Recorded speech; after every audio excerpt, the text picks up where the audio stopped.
على حبيبه الكريم أما بعد فأعوذ بالله من الشيطان الرجيم بسم الله الرحمن الرحيم إنما يخشى الله من عباده العلماء صدق الله العظيم وصدق رسوله النبي الكريم ونحن على ذلك لمن الشاهدين والحمد لله رب العالمین۔ انتہائی ادب و احترام کے ساتھ نبی اور آل نبی کی بارگاہ میں درود و سلام کا نذرانہ پیش کریں۔ پڑھیں آقا صلی اللہ علیہ وسلم محمد صلی اللہ علیہ وسلم وعلی جمیع بارہ کلام حضور تاج الشریعہ کے چند اشعار پیش کرتا ہوں، سماعت فرمائیں۔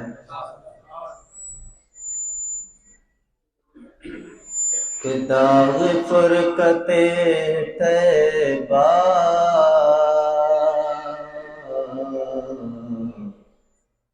قلب مزمحل جاتا۔ مزمحل کا معنی آتا ہے غمگین، غم زدہ ہونا۔ تاج الشریعہ فرماتے ہیں کہ مدینہ کی جدائیگی میرے دل کو غمگین کر رہی ہے۔ کہ داغ فرقت طیبہ قلب مزمحل جاتا۔ کہ داغ فرقت طیبہ قلب مزمحل جاتا، قلب مزمحل جاتا۔ ارے کاش گنبد خضرا دیکھنے کو مل جاتا، کاش گنبد خضرا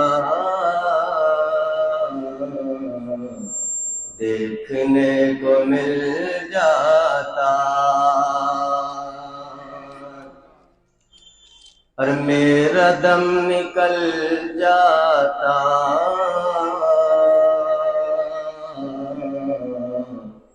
ان کے آستانے پر۔ یہ ہر عاشق رسول کی تمنا ہے کہ پہلے تو یہ تمنا رہتی ہے کہ پروردگار اس دیار کی حاضری نصیب کرے، پھر یہ تمنا رہتی ہے کہ مولا اسی دیار میں مجھے موت عطا فرما۔ کہ میرا دم نکل جاتا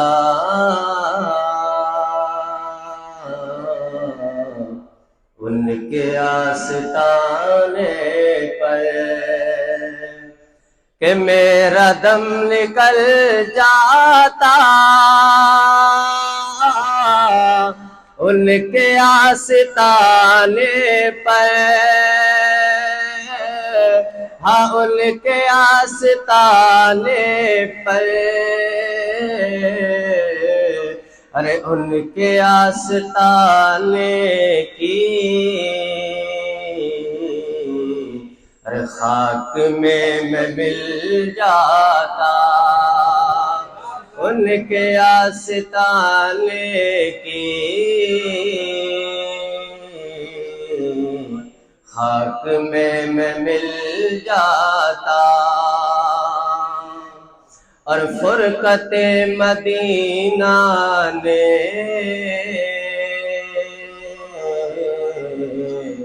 وہ دیے مجھے صدمے، کہ فرقت مدینہ نے وہ دیے مجھے صدمے، ہاں وہ دیے مجھے صدمے۔ ارے کوہ پہ اگر پڑھتے کوہ بھی تو ہل جاتا۔ کوہ کا معنی آتا ہے پہاڑ، اور تاج شریعہ فرماتے ہیں کہ مدینہ کی جدائیگی نے ایسے صدمے دیے مجھے کہ اگر یہ صدمے پہاڑ پر بھی پڑتے تو پہاڑ بھی ہل جاتا ہے، جبکہ تاج الشریعہ کا عالم یہ ہے کہ آپ کا سال میں کم سے کم 4 سے 5 مرتبہ اس دیار کی حاضری ہوتی ہے، پھر بھی امنگ یہ رہتی تھی کہ ہمیشہ وہی رہا۔ تو وہی فرماتے ہیں کہ فرقت مدینہ نے وہ دیے مجھے صدمے، کہ فرقت مدینہ نے وہ دیے مجھے صدمے، ہاں وہ دیے مجھے صدمے، ارے کوہ پہ اگر پڑھتے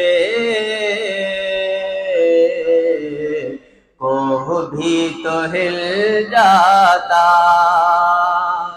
کوہ پہ اگر پڑھتے کوہ بھی تو ہل جاتا، اور موت لے کے آ جاتی زندگی مدینے میں، کہ موت لے کے آ جاتی زندگی مدینے میں، کہ موت لے کے آ جاتی ارے زندگی مدینے میں، ہاں زندگی مدینے میں، ارے موت سے گلے مل کر زندگی میں مل جاتا، موت سے گلے مل کر زندگی میں مل جاتا، اور ان کے در پہ اختر کی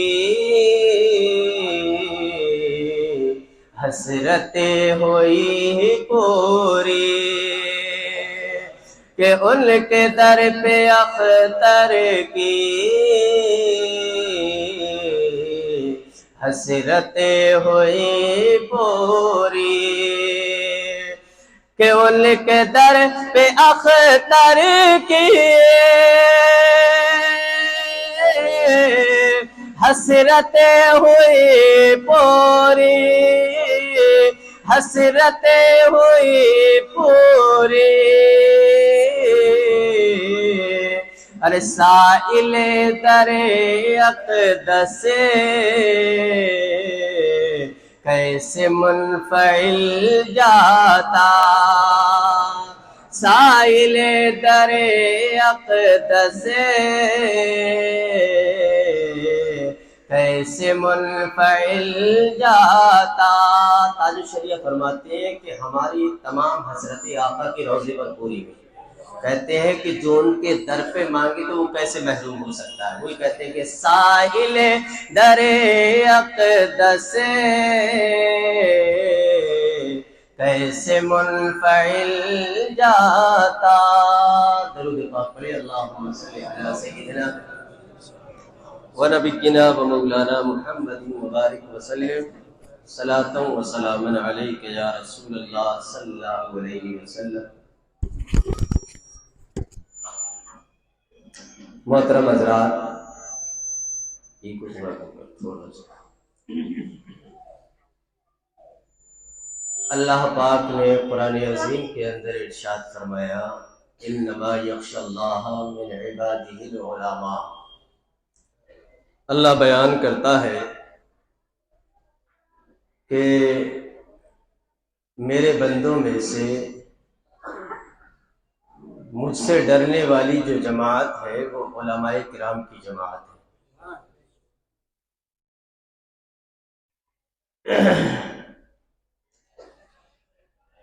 کما حقہ، اللہ سے ڈرنے کا حق جو ادا کرتی ہے جماعت، وہ علماء کی جماعت ہے۔ اچھا، اس سے بھی علماء میں وہ مراد ہے جو عالم بعمل ہے اور واقعی عالم ہو۔ ایسا نہیں کہ جو لباس پہنا ہوا ہے عالموں کا، ٹوپی داڑھی ہے، امامت بھی کر رہے ہیں، تو ہر کسی کو عالم نہیں کہا جا سکتا۔ باقاعدہ وہ پڑھا ہو، پڑھنے کے بعد اس نے اس پر عمل کیا ہو، تب اسے عالم کہا جاتا ہے۔ آج کے اس پرفتن دور کے اندر دیکھا جاتا ہے کہ اگر پوری دنیا کا جائزہ لیا جائے، سب سے مظلوم اگر کوئی جماعت ہے تو وہ علماء کرام کی جماعت ہے نہیں ہے؟ اس دور کے اندر ایک پیر کا بیٹا پیر تو بننا چاہتا ہے، لیکن عالم کا بیٹا عالم نہیں بننا چاہتا۔ عوام کا تو چھوڑو کہ عوام عالم یا حافظ کیوں نہیں بنا رہے، عالم اگر خود بھی ہے، اس کا بیٹا بھی ہے، پھر بھی وہ عالم نہیں بنانا چاہتا۔ کیوں؟ اس لیے کہ اسے پتا ہے کہ بزرگوں نے فرمایا لِكُلِّ شَيْءٍ آفَةٌ وَلِلْآفَاتِ عالم، کہتے ہیں ہر چیز کے لیے ایک آفت ہے، لیکن عالم کے لیے بہت ساری آفتیں رہتی ہیں۔ عالم اپنے بیٹے کو عالم کیوں نہیں بناتا؟ عالم اپنے بیٹے کو حافظ کیوں نہیں بناتا؟ اس لیے کہ اس نے دیکھا کہ میں نے 10-15 سال پڑھنے کے بعد، اس کے بعد میں نے مدرسے میں پڑھایا، مساجد میں امامتیں کی، لیکن پھر بھی ایک عالم جو ہے قوم کے اندر، جسے سب سے بڑا نکما، سب سے بڑا ناکارہ اگر سمجھا جاتا ہے تو وہ ایک عالم کو سمجھا جاتا ہے۔ آپ کہیں گے کیسے؟ آپ کہیں گے کہ حضرت ہم تو علماء کی عزت کرتے ہیں، مصافحہ بھی کرتے ہیں، اور کبھی وقت پڑے تو انہیں نوازتے بھی ہیں، لیکن نہیں، اگر حقانیت کی نظر سے جائزہ لیا جائے پوری دنیا کا، یا آپ اپنے ایریے کا جائزہ لیجئے، اگر کسی بڑے آدمی کے گھر میں کوئی فنکشن ہے، اس کے ٹرمز میں بڑے بڑے نیتا ہے، ڈاکٹر ہے، انجینئر ہے، پروفیسر ہے، جب وہ اس کے بیٹے کے ریسپشن میں، اس کی بیٹی کی شادی میں آتے ہیں، تو وہی مالدار آدمی ان کا کھڑے ہو کر کے استقبال کرتا ہے۔ مسجد کا اگر امام آیا یا اس کی پہچان کا کوئی عالم آیا تو کہا جاتا ہے ٹھیک ہے مولانا صاحب بیٹھیے، ابھی ہم مصروف ہیں بات کرنے میں۔ تو ایک عالم جس کی شان پروردگار نے یہ بیان کی کہ ڈرنے والی جماعت اللہ سے حقیقت میں اگر کوئی ہے تو وہ علماء کی جماعت ہے۔ آج کے دور میں سارے، یہ نہیں کہا جا سکتا کہ سارے علماء اچھے ہیں۔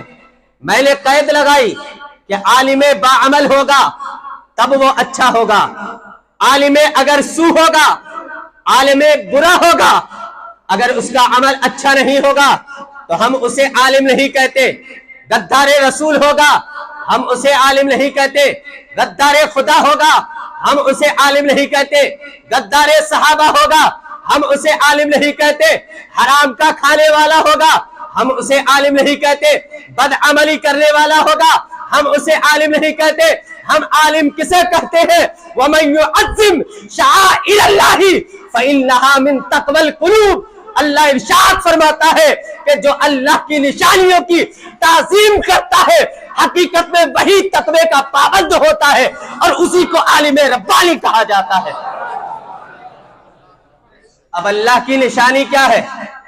اللہ کی سب سے بڑی نشانی کائنات کے اندر اگر کوئی ہے تو میرے آقا علیہ الصلوۃ والسلام کی ذات ہے۔ جو میرے نبی کی تعظیم کرتا ہوگا، ہم اسے عالم کہتے ہیں۔ ہر پڑھا لکھا عالم نہیں ہوتا، عالم ہو، باعمل ہو، فرما بردار ہو، شریعت کا پاسبان ہو، رزق حرام سے بچنے والا ہو، اسے عالم ربانی کہا جاتا ہے۔ تو ہم کہتے ہیں کہ اس کے باوجود بھی ایک عالم ربانی ہے، عالم باعمل بھی ہے، اس کے باوجود بھی اسے معاشرے کے اندر وہ عزت نہیں ملتی کہ جو عزت ایک عالم کی اللہ نے بیان کی ہے، جو نبی نے بیان کی ہے۔ اس لیے ایک عالم سوچتا ہے کہ جب مجھے وہ رسپیکٹ نہیں ملتا، وہ مجھے عزت نہیں ملتی، ایک عالم ہزاروں لوگوں کو خطاب کر کے اپنی تقریر سے لوگوں کو مطمئن کر دیتا ہے، اپنی گفتگو سے لوگوں کو مطمئن کر سکتا ہے۔ ایک عالم ہزاروں لوگوں کے سوال کا جواب دیتا ہے۔ کیا یہ عالم بزنس نہیں کر سکتا؟ کیا یہ کاروبار نہیں کر سکتا؟ یہ کسی میدان میں اور نہیں اتر سکتا؟ یہ اتنا ٹیلنٹ ہونے کے بعد، اتنا ذہن رکھنے کے بعد، جس نے اپنے سینے کے اندر پورا قرآن عظیم محفوظ رکھا ہے، تو بتاؤ اس سے بڑا ٹیلنٹ کون ہو سکتا ہے؟ اس سے بڑا ذہن کون ہو سکتا ہے؟ بچہ پروفیسر بن سکتا ہے، ڈاکٹر بن سکتا ہے، لیکن رب کعبہ کی قسم بڑے بڑے پروفیسر کو دیکھا، بڑے بڑے ڈاکٹروں کو دیکھا کہ انہیں نماز کا طریقہ نہیں آتا ہے، جو ایک دن میں 1 لاکھ روپے کی کمائی کرتا ہے۔ اگر اس سے کہا جائے کہ سورہ اخلاص پڑھ کر کے سناؤ، سورہ فاتحہ پڑھ کر کے سناؤ، تو اسے یہ صورتیں بھی نہیں آتی ہے جو نماز کے اندر پڑھی جاتی ہے۔ لیکن اس کے باوجود بھی ایک عالم اتنا مظلوم ہے، کبھی کسی کی سنتا ہے، کبھی کسی کی سنتا ہے۔ اگر شب برات کے موقع پر، 11ویں کے موقع پر، 12ویں کے موقع پر، محرم کے موقع پر اگر فاتحہ پورے گھروں میں ہو رہی ہے، پورے محلے میں ہو رہی ہے، اگر امام نے کہہ دیا کہ یہی لے کر کے آ جاؤ، میں نہیں آ سکتا ہوں اس لیے کہ بہت سارے لوگ آ رہے ہیں، اگر ایک کے گھر جائیں گے تو دوسرا بھی کہے گا میرے گھر چلو، تو وہی امام اگر یہ جملے کہتا ہے، اگر یہ الفاظ نکالتا ہے، وہ اس کا باغی ہو جاتا ہے، وہ اس کا مخالف ہو جاتا ہے۔ اگر بزرگ ہے، نمازی ہے، داڑھی والے ہیں، سفید داڑھی ہے، اگر ہم نکل کر کے گئے، اگر کبھی ذہن کے اندر نہیں رہا، اگر سلام نہیں کیا ہے بابا جی کو، تو بابا جی کہتے کہ امام صاحب اچھے نہیں ہیں، اس لیے کہ یہ ہمیں سلام نہیں کر کے جاتے ہیں۔ ارے میں پوچھنا چاہتا ہوں کہ اے نادان، اگر تو ہی سلام کر لیتا تو کیا تیری شان کم ہو جاتی؟ نہیں، تیرے پیغمبر نے کہا ہے کہ جو بندہ اپنے آپ کو چھوٹا کر کے اگر اللہ کی رضا کے لیے کوئی نیک عمل کرتا ہے، میرے پیغمبر کہتے ہیں کہ قیامت کے دن میں اپنی عزت میں سے اسے عزت عطا فرما دوں۔ اب دیکھیے ایک المیہ اور ہے ہماری قوم کا۔ رمضان المبارک قریب ہے، 3 دن باقی ہے، تراویح کا سلسلہ شروع ہوگا۔ بہت ساری جگہوں پہ ہم نے سنا ہے ایسا بھی ہوتا ہے کہ حفاظ کرام آتے ہیں اور حافظوں کی ہی نہیں، عوام کے بھی ذہن میں بہت رہتا ہے کہ ان امام صاحب کو کتنا ملا، ان حافظ صاحب کو کتنا ملا۔ امام کی اگر سال بھر میں 1 مرتبہ کمائی ہو تو ہر لفافے پہ نظر رہتی ہے کہ کتنا ہو گیا امام صاحب پہ، کہیں زیادہ تو نہ مل گیا، کہیں قارون بن جائے امام صاحب۔ میں کہتا ہوں کہ اگر تمہارے یہ رویے رہے تو تیرے پیغمبر نے کہا ہے یرفع العلم، علم کو اٹھا لیا جائے گا۔ کیسے اٹھے گا؟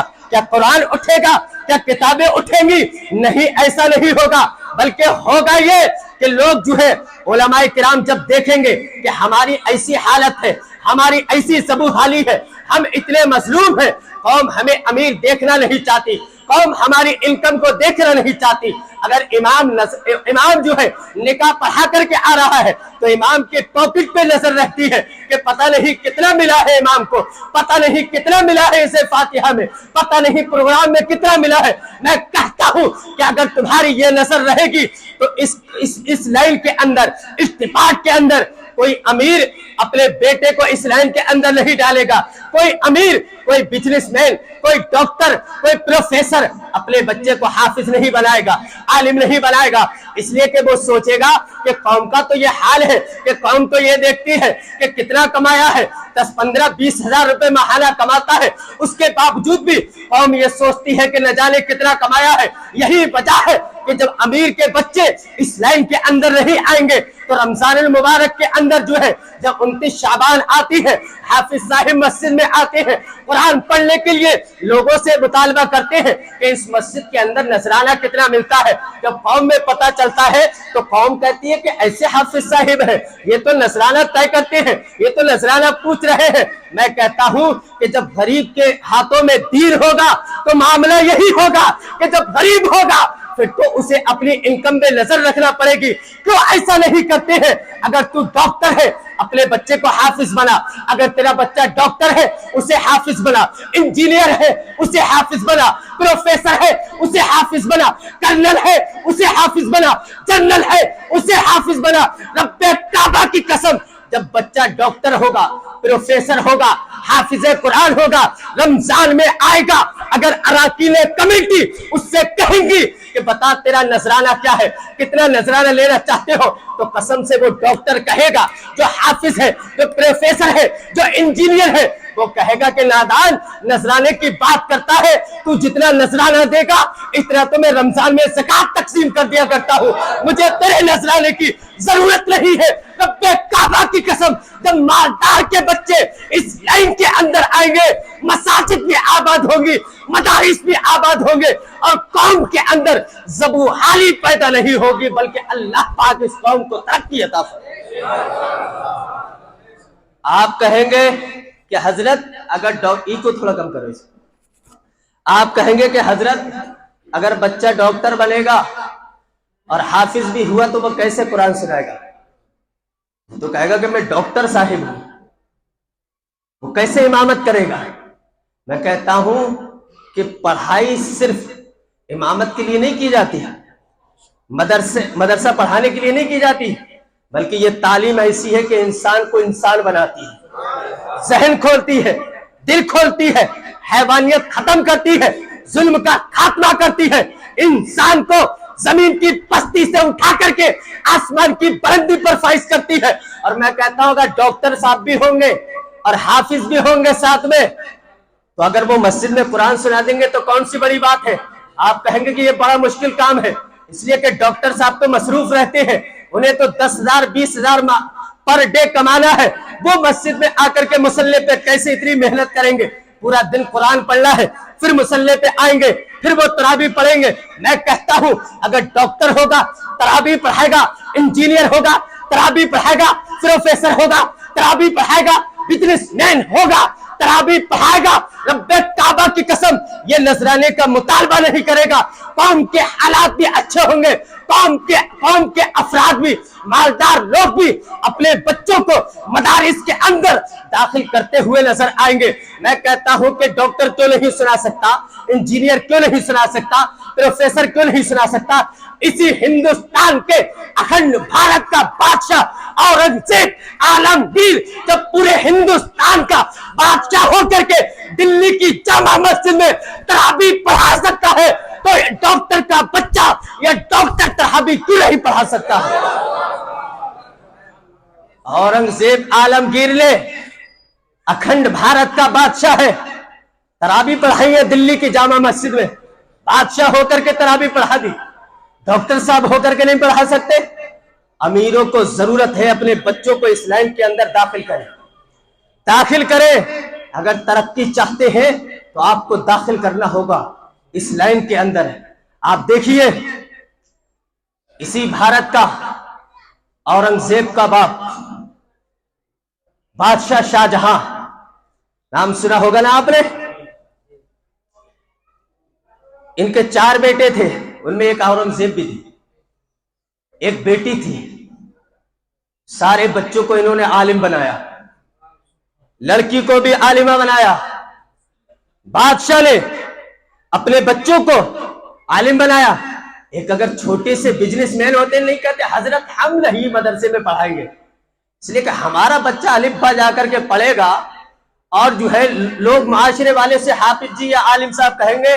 میں کہتا ہوں نادانو، اسے عوام تک محدود نہ رکھو، بلکہ تیرے پیغمبر نے کہا ہے علیکم بالعلم فإن العلم قوة، علیکم بالعلم فإن العلم نور۔ تیرے پیغمبر نے کہا ہے علم کو لازم پکڑ لو، اس لیے کہ علم ایک طاقت کا نام ہے، ایک اجالے کا نام ہے، ایک لائٹ کا نام ہے، ایک روشنی کا نام ہے۔ رب کعبہ کی قسم، بادشاہ وقت نے اپنے بچوں کو عالم دین بنایا ہے، حافظ قرآن بنایا ہے۔ اب دیکھیے شاہ جہاں نے کہا کہ پورے ہندوستان کے اندر ایسا عالم تلاش کرو جو میرے بچوں کو آ کر کے گھر پہ تعلیم دے۔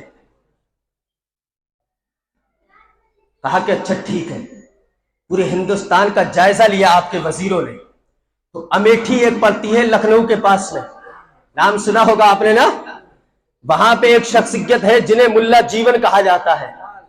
ملا جیون یہ وہ ہے کہ جنہوں نے ہندوستان کے اندر قرآن کی تفسیریں تو بہت لکھی گئی، لیکن ان کی ایک تفسیر ہے جس کو تفسیر احمدیہ کہا جاتا ہے، قرآن کی پوری تفسیر لکھی۔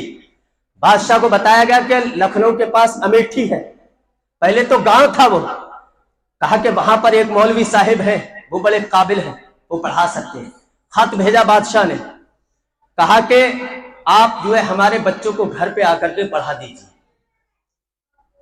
ملا جیون نے خط کے پیچھے لکھ کر کے بھیجا، نادان، پڑھنا تیرے بچوں کو ہے، مجھے نہیں پڑھنا۔ تو محل کی دعوت دیتا ہے آنے کی، اگر پڑھانا ہے تو میرے گھر بھیج، میرے درسگاہ میں بھیج، میرے مدرسے میں بھیج، تب میں پڑھاؤں گا۔ آج کے دور میں اگر مولوی صاحب ہوتے بنا مولوی، وہ تو سر خم کر کے بادشاہ کے قدموں میں رکھ دیتے، ارے بادشاہ وقت کا بلاوا آیا ہے۔ اگر یہاں تو پردھان کے گھر سے دعوت آ جائے تو پورے گاؤں میں کاٹ دکھاتے پھرتے۔ بادشاہ نے دعوت دی، ملا جیون جس کے بازوؤں میں خوف خدا ہوتا ہے، جس کی نسوں میں پیغمبر اسلام کا رعب ہوتا ہے، انہوں نے کہا بادشاہ سن، اگر پڑھانا ہے بچوں کو تو مدرسے میں بھیج، ہم نہیں آتے۔ اگر آج کے دور میں کوئی مولوی یہ جملہ کہہ دیتا نا تو وہ جو ہے کہتے کہ اب رمضان میں آؤ ذرا چندہ لینے کے لیے، پھر بتائیں گے ہم تمہیں چندہ کیسے دیتے ہیں۔ میں کہتا ہوں کہ نادان، چندہ دیتا ہے کیا احسان کرتا ہے تو؟ عالم پہ کیا احسان کیا تو نے؟ مولوی پہ کیا احسان کیا؟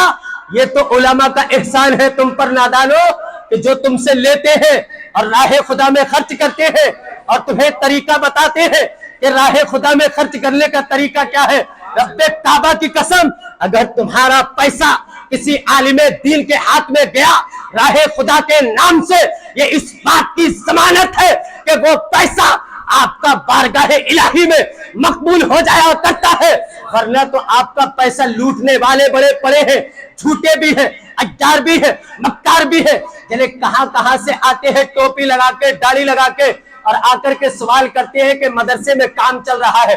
آپ کو پتا ہے کہ وہاں کام چل رہا ہے؟ میں کہتا ہوں کہ تیری بستی میں اگر کام چل رہا ہے، تجھے دکھ رہا ہے، وہاں پہ خرچ کر، تو خرچ کرے گا، ایک نہیں 1 لاکھ خرچ کر۔ کیا تو 500 200 دے کر کے اپنا نام پیدا کرنا چاہتا ہے؟ آئیے اسی دہلی کی سرزمین کی ایک شخصیت ہے جس کو محبوب الہی نظام الدین اولیاء کہا جاتا ہے، ان کے دیار میں ایک مرید آیا، بہت سارے مال اپنی تھیلی میں بند کر کے لایا، کہا کہ حضرت یہ میری زکوٰۃ ہے اور میں چاہتا ہوں کہ آپ کے مبارک ہاتھوں سے یہ کہیں لگ جائے۔ محبوب الہی نے آنکھیں بند کی، آنکھیں بند کر کے کھولی، کہا کہ جاؤ خانقاہ کے باہر جاؤ، جو سب سے پہلا شخص ملے اسے پورا مال دے دو، مال دے دو پورا۔ وہ گیا تو آپ کے مرید خاص تھے، بڑے متقی پرہیزگار، پورا مال لے جا کر کے دے دیا۔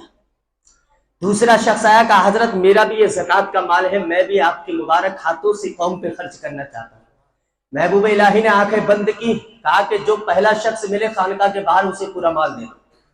باہر گئے تو ایک شراب میں ٹل، شراب پیتا ہوا آ رہا ہے سامنے سے، لیکن پیر صاحب کا حکم تھا کہ جو سب سے پہلا شخص دکھے اسے مال دینا ہے، فرما بردار تھے لوگ۔ آج کا اگر نافرمان مرید ہوتا کہتا ہے یہ تو شرابی ہے، میں کیوں دوں اسے؟ محبوب الہی نے کہا تھا، اس نے لے جا کر کے پورا مال اسے دے دیا شرابی کو۔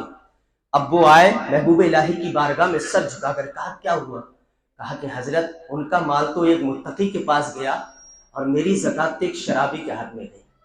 محبوب الہی نے کہا نادان سن، جیسا مال ہوتا ہے ویسی جگہ پہ خرچ ہوتا ہے، اس کا مال نیک تھا، اس کا مال بھی نیک شخص کے پاس گیا، تیرا مال جھوٹ بول کر کے کمایا تھا تو تیرا مال بھی اچھے انسان کے پاس نہیں گیا بلکہ شرابی کے پاس چلا گیا۔ آج لوگ محلے والے، محلے میں اگر کوئی لینے کے لیے پہنچ گیا تو ہزار بہانے تلاش کرتے ہیں۔ اور ایک بات اور، سب سے پہلے تو اگر کاروبار کم ہوتا ہے تو سب سے پہلے مسجد اور مدرسوں کے دروازوں کو بند کیا جاتا ہے، کمائی نہیں ہے، کاروبار بند۔ میں کہتا ہوں نادان، جن دروازوں سے آنا تھا تو وہی دروازے بند کر رہا ہے۔ تو نے اپنے دروازے جاری کیے، گھومتا رہا، عیش کرتا رہا، جہاں خرچ کرنا تھا وہاں تو نے نہیں خرچ کیا تو تیرا مال کوئی اور نہیں بلکہ پھر ایسی جواری، شرابی، سٹے خور، بے نمازی، اجار، مکار، عیاش، سنیما باز، ایسے ہی لوگوں کے پاس تیرا مال پہنچتا ہوا نظر آئے۔ آج میری قوم کا بھی یہی حال ہے۔ میں بات بیان کر رہا تھا ملا جیون کی۔ ملا جیون نے کہا کہ اپنے بچوں کو یہاں بھیجو، کہا کہ ٹھیک ہے، بھیجا۔ اورنگزیب بادشاہ کو عالم بنایا آپ نے۔ ایک دن اورنگزیب بادشاہ جو ہے بال کاٹنے میں تاخیر ہو گئی اور جو ہے نماز کی ایک رکعت نکل گئی۔ ملا جیون نے دیکھا کہ اورنگزیب کی ایک رکعت نکل گئی تو آپ نے انہیں بلایا اور ایک ہاتھ مارا، کیونکہ امیروں کے جو بچے ہوتے ہیں نا وہ کبھی مار تو کھاتے نہیں، امیروں کے بچے تو ڈانٹ سے ہل جایا کرتے ہیں۔ اورنگزیب بادشاہ نے کبھی ڈانٹ بھی نہیں کھائی تھی۔ جب آپ نے ایک ہاتھ مارا تو انہوں نے پیٹھ ادھر تھی تو پیٹھ گھمائی تو ناک پہ پڑ گیا، اور ناک پہ پڑا تو ناک سے خون جاری۔ اب آپ کے خادم نے خط لکھ کے بھیجا باپ کو کہ ایسا ایسا استاذ نے کیا ہے اور پوری ناک میں خون سے سرابور ہے، کپڑوں لت پت ہے۔ اچھا، اب عورتیں تھیں، بادشاہ شاہجہاں تھے نہیں۔ عورتوں نے کہا کہ کس مولوی کی ایسی جرأت کہ جس مولوی نے میرے بچے کو یہ کیا ہے۔ جب تھوڑی دیر کے بعد شاہجہاں آئے، کہا کیا ہوا؟ کہا کہ کچھ نہیں، یہ بچے کو مارا ہے اور پورے خون سے کپڑے لت پت ہیں۔ شاہجہاں نے لکھا خط میں، کہا کہ جاؤ ملا جیون سے کہہ دو کہ اتنے گاؤں، اتنے گھوڑے، اتنی پراپرٹی ہم تمہارے نام کرتے ہیں۔ جس نے میرے بچے کی تربیت کے لیے ایسا قدم اٹھایا، کہا کہ ہم اتنا نام کرتے ہیں۔ جب ملا جیون نے پڑھا، پیچھے لکھ کے بھیجا کہ نادان، میں نے تیری دولت کمانے کے لیے نہیں مارا تھا، تجھے راضی کرنے کے لیے اب تیرے بچے کو تربیت نہیں دی تھی، بلکہ میں نے تو اپنے یار کو راضی کرنے کے لیے تیرے بچے کو تربیت دی تھی۔ کہا کہ مال اپنے پاس رکھ، رب کعبہ کی قسم، جب اس جرأت والے علماء ربانیین میری قوم کے اندر ہوں گے تو قوم کے اندر بگاڑ پیدا نہیں ہوگا بلکہ قوم کے اندر جو ہے ہمیشہ ہمیں پھل اور پھولتی رہے گی۔ یہ قوم سدھار پیدا ہوتا ہوا نظر آئے گا۔ بادشاہ وقت ہے، اس کے باوجود بھی عالم میں اورنگزیب بادشاہ حافظ نہیں تھے، حافظ نہیں تھے، عالم تھے۔ آپ کے باپ جب ان کے بچے ہوئے اورنگزیب بادشاہ کے تو حافظ بنے چاروں بچے۔ کہا کہ جاؤ دادا سے مل کے آؤ اور مبارکباد لے کے رکھو۔ بچے گئے اپنے دادا کے پاس، کہا کہ جاؤ چلے جاؤ، مجھے کوئی خوشی نہیں ہے تمہارے حافظ بننے پر۔ کہا کیوں دادا؟ کہا کہ اس لیے خوشی نہیں ہے ہمیں کہ میرا بیٹا حافظ نہیں ہے۔ کہا کہ تم حافظ بنے ہو تو قیامت کے دن تمہارے باپ کے سر پہ تاج رکھا جائے گا نا، اور میرا بیٹا بنتا تو میرے سر پہ تاج رکھا جاتا۔ بچے آئے دوڑے دوڑے، کہا کہ ابا دادا نے تو جھڑک کر کے بھگا دیا ہے۔ کہا کیوں؟ کہا کہ میرا بیٹا حافظ نہیں، اس لیے مجھے خوشی نہیں۔ اورنگزیب بادشاہ نے کہا ہٹو ادھر۔ آپ نے اپنے آپ کو کمرے میں بند کیا، 6 مہینے تک آپ قرآن کا رٹا لگاتے رہے۔ 6 مہینے کے بعد اپنے باپ کے قدموں میں گئے، کہا کہ بیٹا بہت دنوں کے بعد آئے ہو ملنے کے لیے۔ کہا کہ ابا جی آپ کی تمنا تھی میں حافظ بن جاؤں، اس لیے میں نے یہ ارادہ کیا تھا کہ جب تک حافظ نہ بنوں گا اپنے باپ کے قدموں میں حاضر نہیں ہوں گا۔ رب کعبہ کی قسم، اورنگزیب بادشاہ نے کہا کہ اے میرے بابا جان، آپ کے سر پہ دنیا کا تاج بھی ہے، آپ پورے ملک کے بادشاہ بھی ہو، اور میں چاہتا ہی ہوں کہ قیامت میں بھی آپ کے سر پہ تاج رہے۔ اسے کہتے ہیں حافظ قرآن کی عظمت۔